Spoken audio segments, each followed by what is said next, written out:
GT Holidays, South India's #1 travel brand. You know you are special when you're with GT Holidays. எங்க சேதாரத்துக்கு மேல கொடுத்தீங்கன்னா உங்க காசை waste பண்ற மாதிரி தான்.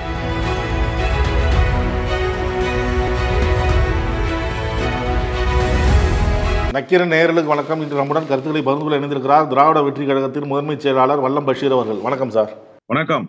பொதுக்குழுவில் 210 தொகுதி ஜெயிப்போம் அப்படின்னு சொன்னார் எடப்பாடி பழனிசாமி.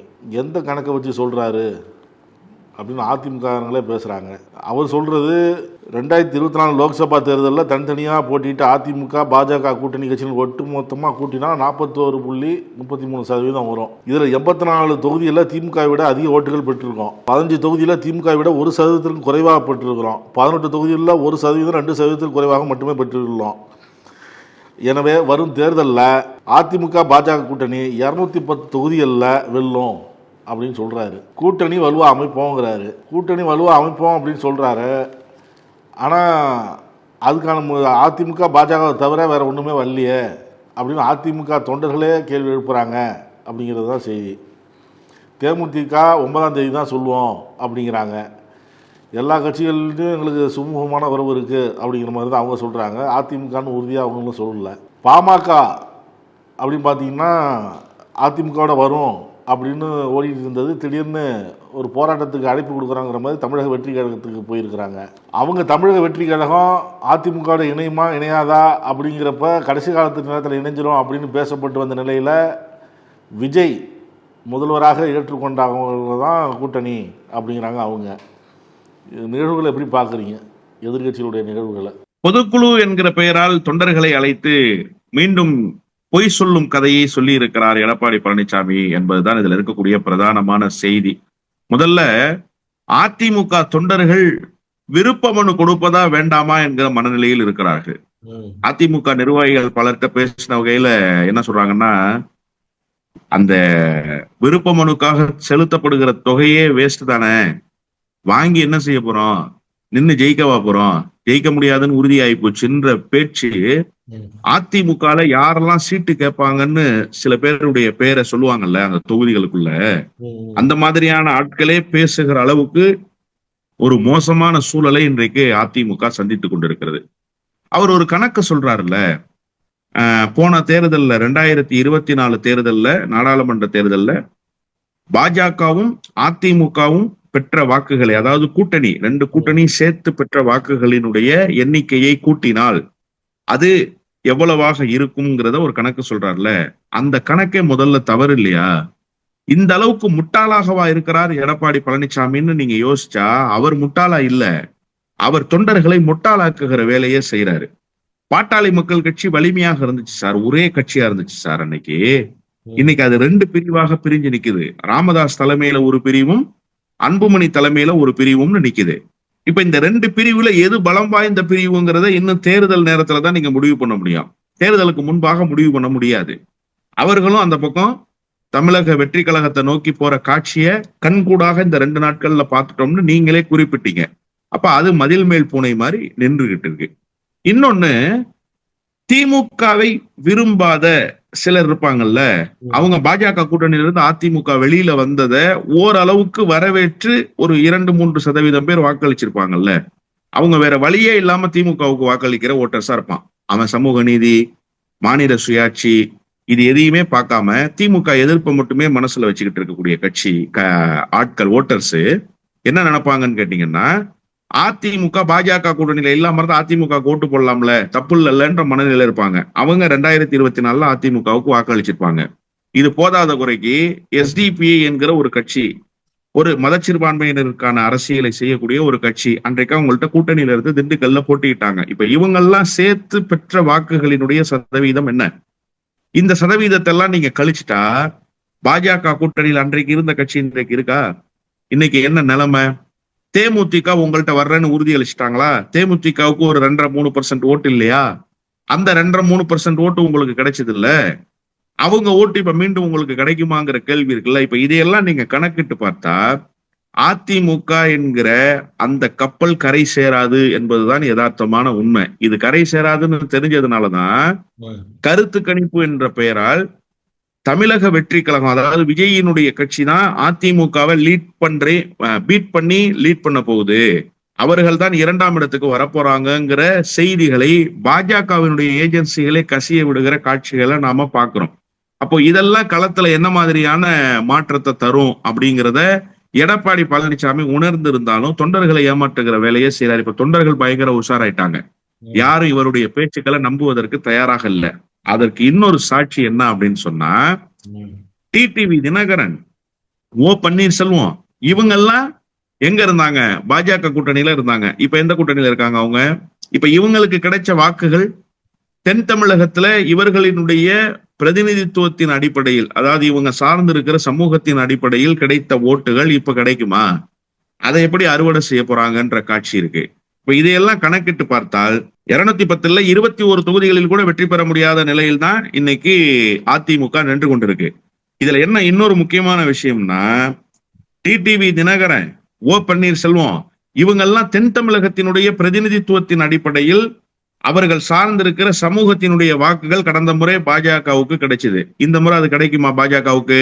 அப்படியான சூழல்கள் இருக்கா? அந்த வாய்ப்புகள் எதுவும் இந்த முறை இல்லைங்கிறத இப்போது கூட்டணி கணக்குகள் மாறுகிற காட்சியிலிருந்து நாம பாக்குறோம். இது இல்லாம கொங்கு பகுதியில அதிமுகவினுடைய வாக்கு வங்கியிலேயே சிதலம் அடைஞ்சிருக்கு. இப்ப அதை ஏதோ ஒரு குறிப்பிட்ட அளவுல, பெரிய அளவுல செய்யலைன்னா கூட ஒரு குறிப்பிட்ட அளவில் செய்வதற்கான சூழலை யார் உருவாக்கிட்டான்னா, இங்கிருந்து போன செங்கோட்டையும் உருவாக்கிட்டார். இப்ப அந்த டேமேஜஸ் சரி பண்றதுக்கு டேமேஜ் கண்ட்ரோல் பண்ணிருக்கீங்களா நீங்க வாக்கு சதவிகிதத்துல? அதுவும் நீங்க செய்யல. அப்போ நாளுக்கு நாள் பலமிழந்து கொண்டே போகிற ஒரு கட்சி 210 தொகுதிகளில் வெற்றி பெறும்னு ஒரு நம்பிக்கையை சொல்றது இருக்குல்ல. அதாவது சார், நீங்க வானமளவு எல்லையை நிர்ணயிச்சாதான் குறைஞ்சபட்சம் 100 அடியாவது பாய முடியும்னு சொல்லுவாங்க. ஆனா நீங்க என்ன பண்றீங்கன்னா, எந்த பாய்ச்சலுக்குமே தயாராகாம இலக்கம் மட்டும் நிர்ணயிச்சு இதுதான் கணக்குன்னு சொல்லி அனுப்பிச்சீங்கன்னா அது ஒரு ஏமாற்று வேலையாகத்தான் இருக்கும். அப்படித்தான் இந்த பொதுக்குழுவில் எடப்பாடி பழனிசாமியினுடைய உரை என்பது ஏமாற்று உரையாக அமைந்திருந்தது என்பதுதான் யதார்த்தமான உண்மை. ஓபிஎஸ் பத்தி குறிப்பிட்டீங்க, ஓபிஎஸ் டிடிவி தினகரன் பற்றிலாம் அவங்களுடைய நிலைப்பாடு என்ன சார்? அவர் இந்த 15ஆம் தேதி முடிவெடுப்போம் அப்படின்னாரு. இப்போ எம்ஜிஆர் பிறந்த நாளுக்கு அப்புறம் முடிவெடுப்போம் அப்படின்னு சொல்லி தள்ளி வச்சிருக்கிறாரு. டெல்லியும் போயிட்டு வந்தார். அந்த உரிமை மீட்பு குழு கழகமாக மாற்றப்படும் அப்படின்லாம் சொன்னாங்க. இப்போ நான் அந்த மாதிரி சொல்லலை அப்படிங்கிறாங்க. இல்ல, உரிமை மீட்பு குழுவை உரிமை மீட்பு கழகம்னு மாறும்னு அவர் சொல்லலைன்னு சொன்னா அது ரொம்ப தவறான செய்தி. வைத்திலிங்கம், தஞ்சாவூர் வைத்திலிங்கம் இவரை வச்சுக்கிட்டு தான் அந்த செய்தியை அந்த கூட்டத்துல பேசுறார். அப்ப இவர் அப்பவே நிறைவுரை நிகழ்த்தும் போது என்ன சொல்லியிருக்கணும்? வைத்திலிங்கம் தன்னுடைய சொந்த கருத்தை தெரிவிச்சிட்டாரு, அது நம்ம இங்க இருக்கிற எல்லாருடைய கருத்து இல்ல, என்னுடைய கருத்து இல்ல அப்படிங்கிறத தெளிவுபடுத்தி இருக்கணுமா இல்லையா? தெளிவுபடுத்தல. அங்க இருந்தவர்கள் எல்லோரும் புரிந்து கொண்டது என்னன்னா, வைத்திலிங்கம் பேசிய செய்தி பன்னீர்செல்வத்தினுடைய மனசாட்சியாக இருந்து பேசியதுதான், ஒரு வியூகம் வகுக்கப்பட்டு விட்டது என்றுதான் எல்லோரும் புரிந்து கொண்டார்கள். இப்ப திடீர்னு நான் கட்சி தொடங்க மாட்டேன், கழகம்லாம் அது அமைக்க மாட்டோம், அப்படியெல்லாம் ஒண்ணும் இல்லை, நான் அப்படி சொல்லலைன்றது மொத்தத்திலேயே ஒரு தொடை நடுங்கிக்கான செயலை இன்றைக்கு செய்து கொண்டிருக்கிறார் பன்னீர்செல்வம். நான் என்ன கேட்கிறேன்னா சார், நீங்க ஒன்றுபட்ட அதிமுகவை விரும்புறீங்க, ஒன்றுபட்ட அதிமுகவாக அதிமுக உருவெடுக்கணும்னு நினைக்கிறீங்க. அதுக்கு எடப்பாடி பழனிசாமி தயாரா இல்ல. உங்களை போன்றவர்களை சேர்ப்பதற்கு அவர் எந்த வாய்ப்பையும் தர முடியாதுன்னு மறுக்கிறார். மறுக்கிறது மட்டும் இல்ல, கேட்டை க்ளோஸ் பண்ணி கேட்டுக்கு வெளியிலேயே உட்கார்ந்துருக்காரு, நீங்க உள்ளார போயிடக்கூடாதுன்னு. அதான் பொதுக்குழுல எதிரிகளை விட துரோகிகளாலதான் நம்ம விழுந்தோம் அப்படிங்கிறாரு. யார சொல்றாரு? செங்கோட்டையனை சொல்றாரா? ஓ பன்னீர்செல்வத்தை சொல்றாரா? யார சொல்றாரு? துரோகி யார சொல்றாங்கன்னு தெரியல. பொதுக்குழுல பேசுறவங்க எல்லாருமே எதிரிகளை விட துரோகிகளால தான் நம்ம ஆட்சி இழந்தோம். நான் என்ன கேட்கிறேன்னா, முதல்ல உங்களோட முதல் கேள்விக்கு நான் பதில் சொல்லிடுறேன். இப்ப இவங்களுடைய ஸ்டாண்ட் எல்லாம் என்னவா இருக்கும் அப்படின்னு நீங்க கேட்டீங்க. இவங்க ஸ்டாண்ட் என்ன தாக்கத்தை ஏற்படுத்தும் அதை சொல்லுங்க முதல்ல. இவங்க ஸ்டாண்ட் எதுவா வேணாலும் இருக்கட்டும், பிஜேபியிலேயே போய் ஓ பன்னீர்செல்வம் சேர்றாருன்னே வச்சுக்கோங்க சார், அது என்ன சார் தாக்கத்தை ஏற்படுத்தும்? ஓ பன்னீர்செல்வம் என்கிற ஒரு இண்டிவிஜுவல் இருக்காருல்ல, அதிகபட்சமாக 1.5 லட்சம் ஓட்டு தான் தமிழ்நாடு முழுமைக்கு, அதிகபட்சமாக நான் சொல்றேன். அதை தாண்டி வேற என்ன இருக்கு? இந்த 3 நாளா செய்தி வந்துச்சே, விஜய் கிட்ட போய் வைத்திலிங்க சேர போறாருங்கிற செய்தி. அந்த செய்தி எதன் பொருட்டு வந்த செய்தி? அப்ப அந்த செய்தி தான் இவருடைய இந்த முடிவுக்கு காரணமா? இந்த தேதி தள்ளி வைக்கப்பட்டதுக்கு காரணமா? அன்னைக்கு நீங்க ஒரு கூட்டம் போட்டீங்கல்ல, அந்த கூட்டத்துல ஒரு தேதி அறிவிச்சீங்கல்ல, ஏன் அப்ப தெரியாதா எம்ஜிஆருக்கு பிறந்த நாள் நினைவு நாள்லாம் வருதுன்னு? அன்னைக்கு இந்த தேதியில தான் சொல்லணும்னு முடிவை உங்களால அறிவிக்க முடியலையா? ஏன் ஒரு தேதியை அறிவிச்சுட்டு அப்புறம் அந்த தேதிக்கு போறீங்க? காலங்காலமா எம்ஜிஆர் சிலைக்கு மாலை போறதுக்கு புறப்பட்டு போற தேதியா சார் உங்களுக்கு மறந்து போச்சு? அப்ப யார்கிட்ட கதை விடுறீங்க நீங்க? யாரை ஏமாத்துற வேலையை செய்றீங்க? அப்ப அவர்களுக்குள்ளேயே ஏதோ ஒரு சலசலப்பு வந்துருச்சு. ஒருமித்த கருத்தை ஏற்படுத்த முடியல. கட்சி நடத்துறதா, இல்ல ஒரு கட்சியில போய் சேர்ந்துக்கிறதா, இல்ல ஒரு பெரிய கட்சியில போய் ஐக்கியமாயிடுறதாங்கிற ஒரு குழப்பம் அவர்களுக்குள்ளேயே நீடிக்குது. ஒருமித்த கருத்தை ஏற்படுத்த முடியாம தான் இந்த தேதியை அவங்க அடுத்த கட்டத்துக்கு நடத்துறாங்க. ஆனா இவர்கள் எல்லோரும் சேர்ந்தாலுமே கூட அரசியல் ரீதியாக என்ன தாக்கத்தை ஏற்படுத்த முடியும்னா எந்த தாக்கத்தையும் ஏற்படுத்த முடியாது. ஏன்னா கடந்த காலத்துல இவங்க தனியா இயங்கின காலத்திலேயே எந்த தாக்கத்தையும் ஏற்படுத்தல. இப்ப இவங்க போய் மெர்ஜ் ஆகி ஒரு கட்சிக்குள்ளேயோ இல்ல புதுசா ஒரு கட்சி தொடங்கி எதையாவது செய்ய போறாங்களான்னு கேட்டா அதுவும் நிச்சயமாக செய்ய முடியாது. இப்ப நீங்க ஒரு கேள்விய இடையில கேட்டீங்க, துரோகிகளை வீழ்த்தணும்னு சொல்றாரு. ஆனா துரோகிகள் தான் நம்மள தோக்கடிச்சிட்டாங்கன்னு சொல்லி பொதுக்குழுல பேசின எல்லாரும் பேசுறாங்க. நான் என்ன கேட்கிறேன்னா சார், அப்ப துரோகிகள் உங்களை விட வலிமையா இருக்காங்களா? நீங்க ஒரு வியூகம் வகுக்கிறீங்க, வெற்றிக்கான வியூகமா அந்த வியூகம் இருக்கணும். அந்த வியூகத்தை முனைமலுங்க செய்து விட்டு உங்களுடைய துரோகிகள் உங்களை வீழ்த்துகிற களத்துல முந்திட்டாங்கன்னா அப்ப நீங்க வீக்கா இருக்கீங்க, துரோகிகள் பலமா இருக்காங்கன்னு தானே பொருள். என்ன மாதிரியான பேச்சு இந்த பேச்சு? இந்த பேச்சே முதல்ல தவறு இல்லையா? எல்லா இடங்களிலும் துரோகிகள் இருப்பாங்க சார். ஆனா துரோகிகளையும் தேர்தல் களத்தில் உங்களோடு சேர்த்து கொண்டு பணியாற்றுவதுதான் ராஜதந்திரம். அப்படிப்பட்ட ராஜதந்திரத்தை நீங்க செஞ்சீங்களா? வெற்றி என்பது துரோகங்களை எல்லாம் கடந்ததுதான். துரோகங்களை எல்லாம் கடந்துதான் வெற்றி பெறணும். அந்த வெற்றிக்கான வியூகத்தை நீங்க வகுத்தீங்களா? உங்களுடைய அலங்கோல ஆட்சி அன்றைக்கு தமிழ்நாடு அவசர சிகிச்சை பிரிவுல இருந்துச்சு. கொரோனா யுத்த காலத்துல ஐசியூல அட்மிட் பண்ணிட்டாங்க சார். தமிழ்நாட்டை கொண்டு போய் காப்பாற்ற முடியுமா முடியாதா அப்படிங்கிற ஒரு கேள்வி எழுந்துருச்சு. தடுப்பூசிகள் கிடைக்க பெறல. இங்க எல்லாரும் கொரோனாவில கொத்து கொத்தா செத்து விழுந்துகிட்டு இருக்கான். இந்த நிலையில தேர்தலை சந்திச்சது தமிழ்நாடு. அப்போ உங்களுடைய ஆட்சி நிர்வாகத்தினுடைய அலங்கோலங்கள் தான் உங்களை வீட்டுக்கு அனுப்பியதே தவிர நீங்க துரோகத்தால வீட்டுக்கு அனுப்ப முடியும். அப்புறம் உங்களை விட ஓ பன்னீர்செல்வமும் வைத்திலிங்கமும் பெரிய ஆட்கள்னு பொருள் கொள்ளுமா? அதெல்லாம் ஒண்ணும் கிடையாது. இதெல்லாம் நீங்க உங்க தொண்டர்களை உணர்வு பூர்வமா பேசி உங்க பக்கம் வச்சுக்கிறதுக்கான வேலை. ஏங்க சேர்த்துக்க கூடாதா பன்னீர்செல்வத்தை? பன்னீர்செல்வத்தை சேர்த்துக்கிறதுல என்ன தப்பு இருக்குன்னு 2 பேர் கேட்பான்ல கட்சியில. அந்த 2 பேர் அந்த கேள்வியை கேட்க கூடாதுங்கிறதுக்காக நம்ம தோத்ததுக்கு காரணமே அவங்கதான். அவங்களாலதான் கட்சி இன்னைக்கு இந்த நிலைமைக்கு வந்துச்சுன்னு சொல்லி சொல்லி சொல்லி சொல்லி அவர்களை கட்சியிலிருந்து அந்நியப்படுத்துகிற வேலையை செய்வதற்கு இதை ஒரு துருப்புச்சீட்டாக எடப்பாடியினுடைய கூடாரம் பயன்படுத்துகிறது என்பதுதான் யதார்த்தமான உண்மை. இந்த பக்கம் தாவேகா ஆலோசனை கூட்டமும் நடந்தது. அதில் விஜய் பங்கேற்கல. செங்கோட்டையன் அப்புறம் சமீபமாக அதில் போன நாஞ்சில் சம்பத் மற்ற முக்கியமான நிர்வாகிகள்லாம் இருந்தாங்க. தேர்தல் அறிக்கைக்கு ஒரு குழுவும் கூட்டணி குறித்து பேசுறதுக்கு ஒரு குழுவும் அமைக்கப்பட்டிருக்காட்டிருக்கு. அதை எப்படி பார்க்குறீங்க? கட்சியினுடைய தலைவர் இல்லாமல் குழு அமைக்கிற வேலையை இவங்க எல்லாம் செய்யறாங்க. அவங்க ஒப்புதலோட தானே செய்வாங்க, ஒப்புதல் இல்லாம செய்வாங்களா? இல்ல, நான் என்ன கேக்குறேன்னா, அந்த கட்சியில நம்பர் 2 பொசிஷன்ல யார் சார் இருக்கா? யாருக்கு அந்த கட்சியில் முக்கியத்துவம் இருக்கு? செங்கோட்டையனா, ஆதவ அர்ஜுனா, இல்ல புஷி ஆனந்தா? யார் அந்த கட்சியில அடுத்த இடத்துல இருக்காங்க? இப்ப யார் இதை லீட் பண்ணணும்? அங்க கோபிச்செட்டிப்பாளையத்துல துரோகத்தை வீழ்த்துவோம்னு ஒரு பெரிய பேனர் வச்சு அதுல ஜெயலலிதா படம் இல்லாம வைக்கிறாங்க. ஜெயலலிதா படத்தோட சேர்த்து ஆட்சி அதிகாரத்தை கைப்பற்றுவோம்னு ஒரு தரப்புல வைக்கிறாங்க. இந்த 2 தரப்பு யாருன்னு பார்த்தா, ஒண்ணு புஷி ஆனந்த் தரப்பு. புஷி ஆனந்த் தரப்பு யார துரோகிங்குது?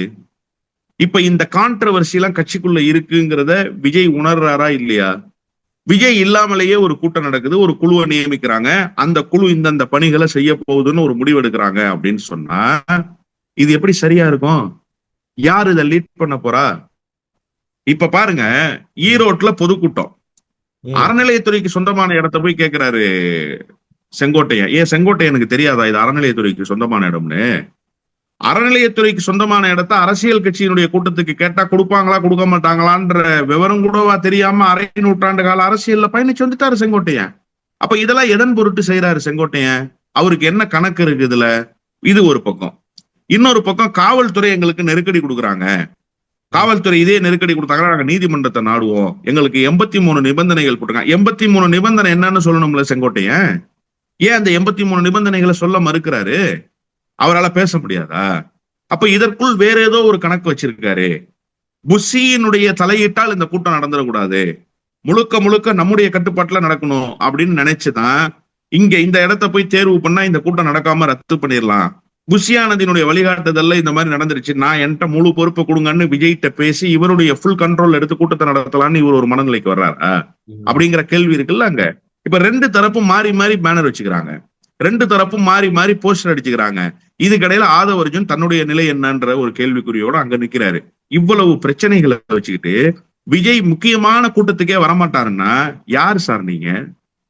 என்ன சார் நீங்க அந்த களத்துல பண்ண போறீங்க? உங்களுக்கு எதுக்கு சார் தேர்தல்? உங்களுக்கு எதுக்கு சார் அரசியல்? சார் கூட்டணி பேச்சுவார்த்தை நடத்துறது அப்படிங்கிறது மிக முக்கியமான பணி இல்ல. நீங்க அதிகாரத்தில் பங்கு கொடுக்குற ஆள் வேற. மற்ற கட்சிகள் மாதிரி கூட்டணியில சேர்த்துக்கிட்டு தேர்தலோட முடிச்சுட்டு போற கட்சி இல்ல. நீங்க அதிகாரத்துல பங்கு கொடுக்க போற கட்சி. யாருக்கு இப்ப துணை முதலமைச்சர் பொறுப்பு? இப்ப அண்ணன் பாலு போய் பார்த்துட்டு வந்திருக்காரு, பாமகவினுடைய பாலு, அன்புமணி தரப்பு பாமக. இப்ப கூட்டணி ஒருவேளை பேச்சுவார்த்தை வருதுன்னா துணை முதலமைச்சர் யாரு? இப்ப இன்னொரு கதை என்னன்னா, தினகரனும் பன்னீர்செல்வமும் போய் இங்க சேர போறாங்கிற மாதிரியான ஒரு சூழல் இருக்கு. ஏன்னா அவர்களினுடைய பிரதிநிதிகளில் ஒருவராக இருந்த அவர்களினுடைய தரப்பில் இருந்த செங்கோட்டையன் போய் உள்ளர சேர்ந்துட்டாரு. ஒருவேளை இவங்க ரெண்டு பேர்ல யாரோ ஒருத்தர் வர்றாங்க. யாரு துணை முதலமைச்சரு? யார் சார் துணை முதலமைச்சரு? இப்ப இந்த கேள்விக்கு என்ன விடை? இப்ப இதெல்லாம் யார் பேசி முடிவு பண்ணுவா? இந்த கான்ட்ரவர்சி எல்லாம் முடிவுக்கு வராம எப்படி தேர்தலுக்கு நீங்க தயார்படுத்துவீங்க? ஒண்ணு. இன்னொன்னு, தேர்தல் அறிக்கையை தயார் பண்ற குழு எவ்வளவு முக்கியமான குழு. அந்த குழுவுல யார் இருக்கணும் இருக்க வேண்டாம்ன்றத நீங்க எப்படி டேபிள்ல ஒர்க் பண்ணி முடிவு பண்ணிட்டீங்களா? உங்க கட்சியினுடைய முன்னணி நிர்வாகிகளினுடைய கூட்டத்துக்கு கூட வர முடியாத தலைவரா நீங்க இருக்கீங்கன்னா நீங்க நாளைக்கு எப்படி சார் கோட்டைக்கு வருவீங்க? எப்படி கோட்டைக்கு வருவீங்க? நீங்க நாளைக்கு எப்படி நீங்க பிரச்சாரத்துக்கு வருவீங்க? எதுக்குமே நான் வரமாட்டேன், 6 மணிக்கு முன்னாடி நான் வீட்டுல இருந்துருவேன், ஆனா எல்லாமும் நடக்கணும் அரசியல்ல, நான் திமுகவை வீழ்த்துவேன்னா தமிழ்நாட்டு மக்கள் அதுக்கு தயாரா இல்ல சார். இதுதான் விஜய்க்கு சொல்ல வேண்டிய செய்தி. மொத்தத்தில் ஒரு அலங்கோலத்தினுடைய காட்சியாக அந்த கட்சி தென்படுகிறது என்பதுதான் யதார்த்தமான உண்மை. ஆரம்பத்தில் அதிமுக பற்றிலாம் சொன்னீங்க. இப்போ அதிமுக பாஜக கூட்டணி உறுதி, அது ஒரு பக்கம். இப்போ அதில் எத்தனை சீட்டுங்கிறது தான் பிரச்சனை. இப்போ டெல்லிக்கு போகிறதுக்கு முன்னாடி எடப்பாடி பழனிசாமியை சந்திச்சுட்டு போயிருக்கிறார் நயினார். இன்னைக்கு காலையில் ஒரு செய்தி பரவச்சு 70 தொகுதி 50 தொகுதி அந்த அளவுக்குலாம் பாஜக கொடுக்கணும் அப்படிங்கிற மாதிரிலாம். கடந்த சட்டமன்ற தேர்தலில் 20 தொகுதி கொடுத்தாங்க. இப்போ 20க்கு மேலே கொடுப்பாங்களா? எப்படி பார்க்குறீங்க? முடிவெடுக்க வேண்டிய இடத்தில் அமித்ஷா இருக்கிறார். அமித்ஷா எத்தனை சீட்டு பாஜக? நிச்சயமா அமித்ஷா தான் இருக்காரு, அதுல என்ன சந்தேகம்? எங்க இருக்காரு எடப்பாடி? நான் என்ன கேட்கிறேன், கூட்டணி பேச்சுவார்த்தை நடத்துகிற முழு அதிகாரம் பொதுச் செயலாளருக்கு ஒப்படைக்கப்பட்டது அப்படின்னு ஒரு தீர்மானத்தை போடுறாங்க. இது வெத்து தீர்மானம் போட்டவங்களுக்கு தெரியும், அதை முன்மொழிந்த வழிமொழிந்த கட்சியினுடைய நிர்வாகிகளுக்கு தெரியும். ஜெயலலிதா அம்மையார் காலத்துல இப்படி தீர்மானங்களை போடுவாங்க சார். அந்த அம்மையார் முழு அதிகாரத்தையும் கையில வச்சிருப்பாங்க. கூட்டணி பேச்சுவார்த்தை எங்க நடக்கும்? போயஸ் கார்டன் இல்லத்துல வச்சு நடக்கும். கூட்டணி அறிவிப்பு எங்க நடக்கும்? போயஸ் கார்டன் இல்லத்துக்கு வெளியில வச்சு நடக்கும். இப்ப கூட்டணி பேச்சுவார்த்தை எங்க நடந்துச்சு? பாஜகவினுடைய கூட்டணி பேச்சுவார்த்தை ஒரு தனியார் விடுதியில் வைத்து நடந்தது. கூட்டணியை யார் அறிவிச்சா? அமித்ஷா அறிவிச்சார். எடப்பாடி பழனிசாமி பேசினாரா? சரி, இப்போ சட்டப்பேரவை தேர்தல்ல ஒரு கூட்டணி பேச்சுவார்த்தை நடக்குதுன்னு வச்சுக்கோங்க. முதலமைச்சர் வேட்பாளர் யாருங்கிற கேள்வி என்னைக்காவது ஜெயலலிதா அம்மையார் உயிரோடு இருந்தப்ப வந்துச்சா? இல்ல இப்ப திமுக கூட்டணியில யார் முதலமைச்சர் வேட்பாளருங்கிற கேள்வி எங்கேயாவது வருதா? ஒரு பத்திரிகையாளராவது கேட்கிறாரா யாரு உங்க முதலமைச்சர் வேட்பாளர்னு? அண்ணன் செல்வ பிறந்த கிட்ட கேட்கிறாங்களா? அண்ணன் திருமாவளவன்ட்ட, தோழர் வீரபாண்டியன்ட்ட போய் கேட்கிறாங்களா கூட்டணி கட்சின்னு? ஜவாஹிருல்லாட்ட போய் கேட்கிறாங்களா? யார்ட்டையும் கேட்கறது இல்ல. ஏன் கேட்கறது இல்ல? திமுக கூட்டணி என்றால் முதலமைச்சர் வேட்பாளர் அண்ணன் மு.க. ஸ்டாலின் தான், அதுல ஒண்ணும் மாறுபட்ட கருத்தே இல்லை. ஆனா இங்க அமித்ஷா மதுரையில பேசுறாரு, அதிமுகவிலிருந்து ஒருவர் முதலமைச்சராக வருவார். யார் அவரு? யாரு சார் அவரு? உறுதிப்படுத்திட்டீங்களா? அப்ப இந்த நிலையை நீங்க கண்டிக்க முடியலையே. அப்ப நீங்க தீர்மானம் வெறும் ஏட்டு சுரக்கா தானே, அது கறிக்கு உதவாத வகையில் தானே நீங்க தீர்மானத்தை போட்டிருக்கீங்க. அப்ப இந்த தீர்மானமே வெற்று தீர்மானம்ங்கிறது தெரிஞ்சு போச்சு. இப்ப முடிவெடுக்கிற இடத்துல இன்றைய நிலை வரை இந்த நிலை மாறுமானா நிச்சயமா மாறாது. ஆனா இன்னைக்கு பொசிஷன் தான். நாளைக்கு எது வேணும்னாலும் அரசியல் நடக்கலாம். ஆனா நான் நிலை மாறாதுன்னு உறுதியா நம்புறேன். அதிமுகவினுடைய எடப்பாடி பழனிசாமியுடைய ட்ராக் ரெக்கார்டின் அடிப்படையில சொல்றேன். நாளைக்கு எது வேணும்னாலும் மாறலாம் அதே நிலையில. ஆனா இன்னைக்கு நிலைமை வரைக்கும் அமித்ஷா தான் முடிவெடுக்கிற இடத்துல இருக்காரு. இப்ப அமித்ஷா 50 இடம் கேட்டா, இல்ல ஜி 20 இடம் தான் ஜி போன தடவை உங்களுக்கு கொடுத்தோம், அதோட ஒரு 5 சேர்த்து 25 கொடுக்குறேன்னு சொல்ற தெம்பும் திராணி எடப்பாடி பழனிசாமிக்கு இருக்கா? சரிஜி, நீங்க முடிவெடுத்துட்டீங்க, அதன் அடிப்படையில செய்துக்குவோம்னு சொல்லி விட்டு வருகிற இடத்தில் தான் எடப்பாடி பழனிசாமி இருக்காரு. அப்ப 50 இடம் கேட்டா 50 இடம் கொடுத்துதான் ஆகணும். நீங்க இல்லைன்னு மறுத்துருவீங்களா? இல்லைன்னு மறுக்கிற இடத்துல நீங்க இல்ல. ஆனா இந்த முறை அதிகமான இடங்களில் போட்டியிடணும்னு நினைக்கிறாங்க. அவங்களுக்கு 2 கணக்கு இருக்கு. ஒண்ணு, அதிமுகவை 3வது இடத்துக்கு தள்ளிடணும்.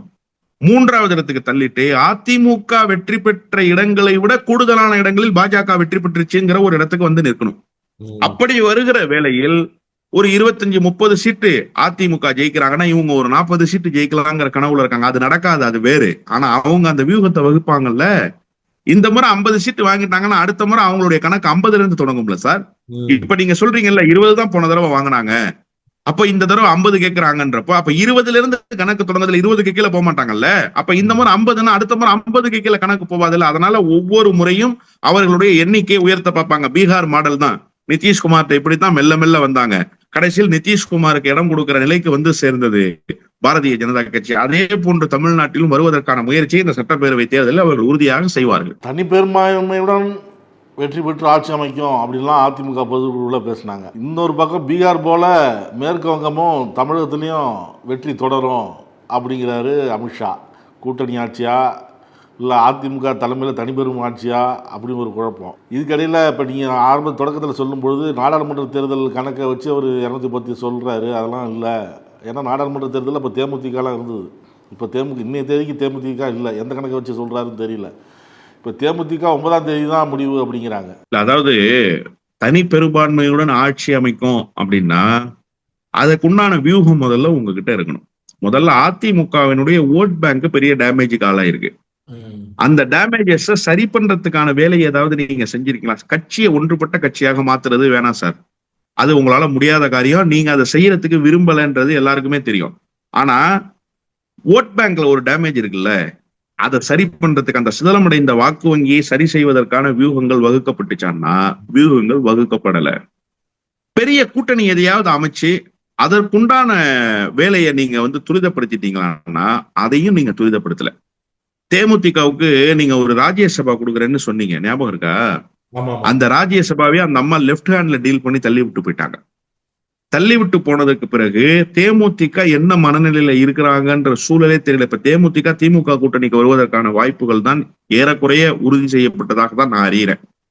இவர்கள் திமுக கூட்டணியில் அங்கம் வகிக்க போறாங்க அப்படின்னு. அப்போ இந்த நிலையில இருந்து நீங்க அறுதி பெரும்பான்மை எங்க இருந்து பெற போறீங்க? பாஜகவோடு இருந்து கொண்டு இருக்கிற வாக்கு வங்கியும் நீங்க இழந்திருக்கீங்க, பலமான கூட்டணியும் நீங்க அமைக்க முடியல, ஒன்றுபட்ட அதிமுகவுக்கு இருந்த ஓட் பேங்க்லயும் டேமேஜ் இருக்கு. எங்க இருந்து சார் உங்களுக்கு தனி பெரும்பான்மை கிடைக்கும்? யாரை ஏமாற்றுகிற? நான் தான் சொன்னேன்ல, இந்த பொதுக்குழுவில் 210 தொகுதி வெற்றி பெறுவோம்னு சொன்னது, தனி பெரும்பான்மையோட ஆட்சி அமைப்போம்ன்றது, இதெல்லாம் தொண்டர்களை ஏமாற்றுகிற வேலை. இதுவரை அது எடுபட்டுச்சு. ஆனா இந்த தேர்தலில் அதுவும் எடுபடாது.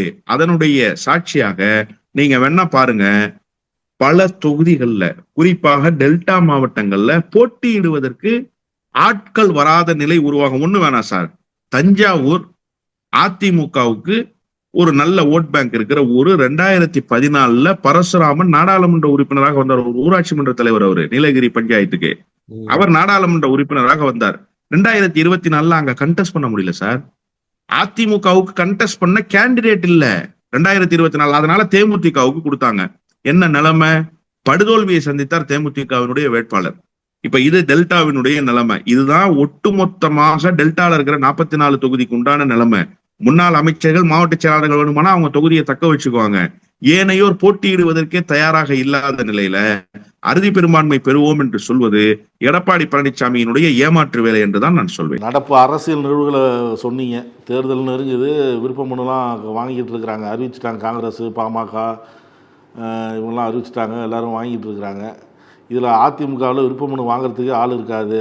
ஏன்னா அந்தளவு அவங்க சோர்வில் இருக்கிறாங்க. கூட்டணி ஒரு சரியாக அமைக்கலை, தொடர் தோல்வி உள்ளிட்ட விஷயங்கள்லாம் சொன்னீங்க. தாவேக்காவில் விஜய் இல்லாமல் ஒரு ஆலோசனை கூட்டம் நடந்திருக்கு. அது எந்த அளவுக்கு நம்பிக்கை பெறும்? ஏன்னா இப்போ கூட்டணின்னு வச்சிங்கன்னா அவங்க வந்து ஆட்சி அதிகாரத்தில் பங்கு தரேன்னு சொல்கிறப்ப யாரோட கூட்டணி வைக்கும்போது எப்படி பேசணும், என்ன நிலை, அதெல்லாம் எடுத்து சொல்லணும். இப்போ அந்த கூட்டத்தில் அவரே இல்லைங்கிறப்ப வரவங்க எப்படி அதை நம்புவாங்க அப்படிங்கிறதெல்லாம் எடுத்து சொன்னீங்க. திமுக பக்கம்தான் ஆசைப்படுதுன்னு அப்படின்னு சொல்கிறீங்க. ஆனால் அதிமுக பக்கம்தான் அது போகும் அப்படிங்கிறது பேச்சும் இருக்குது. ஆனால் அவங்க எந்த பக்கம் போகிறாங்கிறது சூசகமாக இது வரைக்கும் சொல்லவே இல்லை. 9ஆம் தேதி பாருங்கள் அப்படின்ட்டு போயிட்டாங்க. பொறுத்து வந்து பார்ப்போம் அரசியல் நிகழ்வுகள் எப்படி போகுதுன்னு. கருத்துக்களை பகிர்ந்து கொண்டதற்கு நன்றி. நன்றி. நக்கீரன் டிவிக்கு சப்ஸ்கிரைப் செய்யுங்கள். உங்கள் ஆதரவே எங்கள் பலம். ஆசிரியர்களுக்கு நண்பனாகவும் மாணவர்களுக்கு ஆசானாகவும் திகழும் தேர்வு வழிகாட்டி. ஒவ்வொரு பாடத்திற்கும் அனுபவமிக்க ஆசிரியர்களின் துல்லியமான தெளிவான விடைகள். CNC இருக்கு, தேர்வு பயம் எதற்கு? இது தீரன் பப்ளிஷிங் ஹவுஸ் விற்பனை வெளியீடு.